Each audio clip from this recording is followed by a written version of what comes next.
Now, this is not going to be your typical learn a skill, start a business, be productive message, because we're not machines, we're human.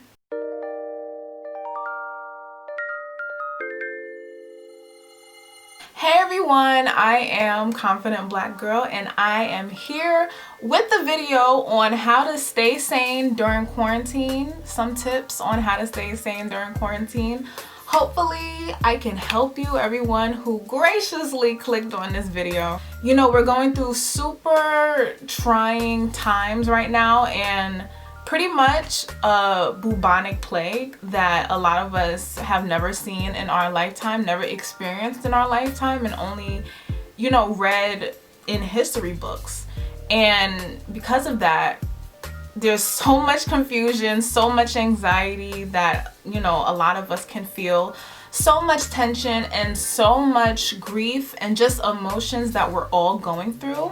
And trying to juggle that on your own without any outside help, but also inside help and inside acknowledgement and centering, can really make this time in quarantine hard.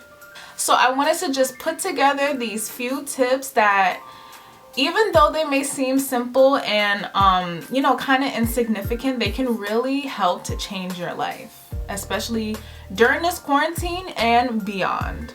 So the first tip that I want to get into is meditation.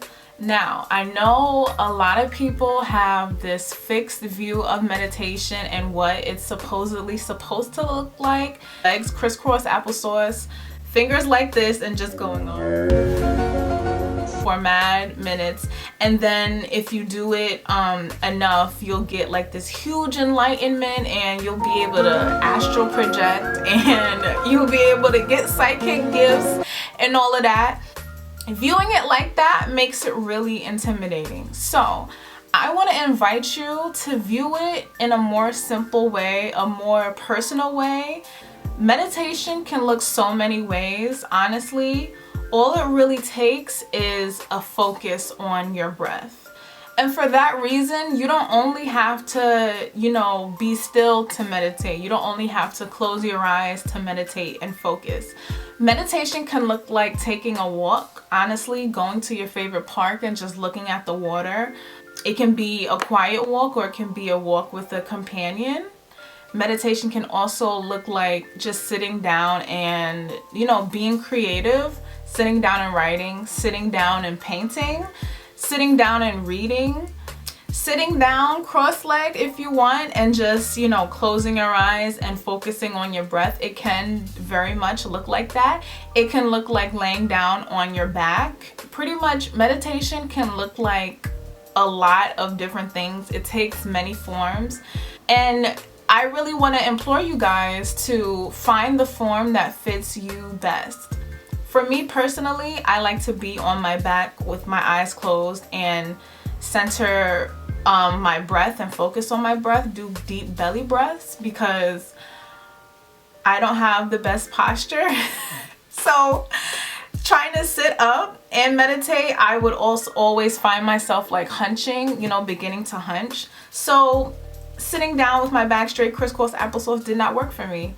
And I found a way that worked for me. Also, if I get tired of just trying to lay down and focus on my breath, I get bored, I feel like I'm not really focusing, my mind is going like different which ways, then I'll just take a walk. I'll go to my favorite park and just look at the pond, and that can be a form of meditation. It's basically what you need to do to slow down, focus on your breath, and center yourself. You can do it at any time of the day that feels right to you. I personally like to do it right when I wake up. I'll find a guided meditation on YouTube, or if, you know, I don't really want to do that, I'll just wake up, get in a comfortable space laying down, and, you know, just start breathing really heavily and, you know, making sure the breath is like circulating all through my body and my cells or whatever.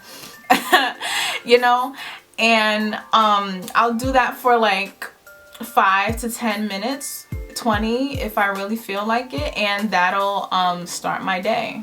It's a really great framing of the day, great way to frame your mind to psych yourself up for the day, especially if you wake up on the wrong side of the bed. And especially during those times you might feel like, oh, I don't even want to meditate right now. I just want to get up, go eat, you know, to soothe myself for waking up angry or something. But even during the times where, you know, you're psyching yourself out of meditating, make sure to meditate, because it'll really surprise you on and meditating in general. When you start, you'll really be surprised on how, like, deep breathing, like how much that hits, like how much it really changes the way your body is, how much it really softens the tight spots in your body, and how much it really just improves your mood. So meditation, meditation, meditation. Find out what form works for you and just start doing it. Speaking of writing as a form of meditation, the next tip that I want to get into is journaling. Now, I know journaling can seem kind of taxing, especially every day. You're just like, didn't do anything today. All I did was wake up, go to the bathroom, take a shower, brush my teeth, you know, go to the other side of the house or the living space and watch TV, whatever. But even though that's what you're physically doing, inside, emotionally and mentally, you could be doing so much more. So, you know, that one thought that just keeps persisting, it keeps trying to come from the back of your head to the front, that you keep pushing back, and for like a few days or a week, even months, even years, you keep having this tug of war of pushing it back, and it keeps trying to creep in and then push back. That's something that you need to acknowledge, and journaling is a great way to try and do that. And even if writing isn't your thing, you can definitely create video diaries, voice memo diaries. I would say you can, you know, talk to people about your feelings, but the art of, you know, having these type of diaries is to talk things over with yourself, create a sense of trust, create a sense of acceptance and acceptance of your feelings, create a sense of like self-knowing and learning about yourself, and learning, you know, what triggers you, what grinds your gears and why, and, you know, the type of person that you are. Sometimes life goes by so fast that we don't really think to acknowledge or learn ourselves, you know, acknowledge our feelings, acknowledge our likes and dislikes. So then when you get like on a job interview, or you get to know other people, and, you know, they seem so sure of themselves and they know their likes and dislikes, and then they start to ask you, and then you're just like, I like TV, you know, I like chips, you know. So even if you claim, oh, I don't have anything to say today, I didn't really do much, I didn't really think about much, really just sit down and, you know, open the notebook, be there with the page, have the pen or pencil in your hand, and put it to the page and just start writing. And literally, you never know what can flow out. You'll really be surprised at, you know, what can come out. You'll think that something that was minor that happened to you was minor, but then you'll realize it actually wasn't, and it could have been a trigger, or it could have triggered something that happened before, and you'll literally go through leaps and bounds off of one small thing that you thought was insignificant, you didn't even want to write about.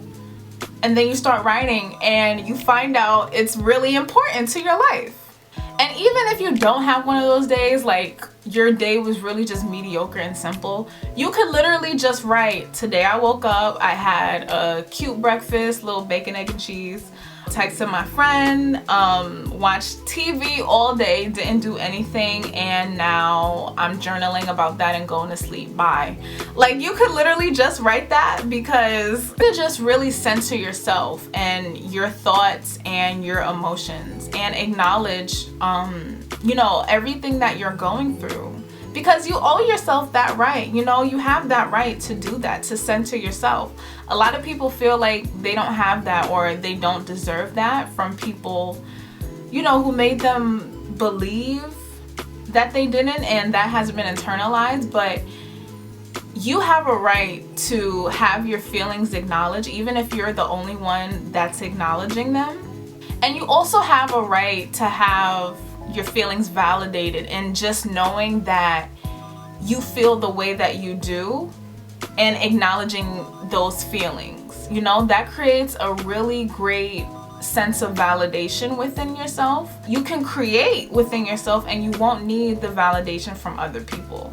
It's a great tool to have in your arsenal during this quarantine, because centering yourself is a really important step during quarantine, especially since we're constantly like decentering ourselves and more so centering other people, centering the world, centering what's occurring out in the world, and that can really aid in our sense of helplessness and hopelessness. Putting the phone down, turning off the TV, getting one with the page or the camera, your phone camera, your phone recorder, your recorder, whatever form of journaling that you want to do, is a really great way to cope with feeling helpless and hopeless during this time. So I advise you, after you watch the rest of this video, go out to any type of dollar store, Family Dollar, Dollar Tree. I personally think Family Dollar is superior, sorry. But any like type of 99-cent store, go and get a journal and just start writing. So next on the list is a list of daily goals.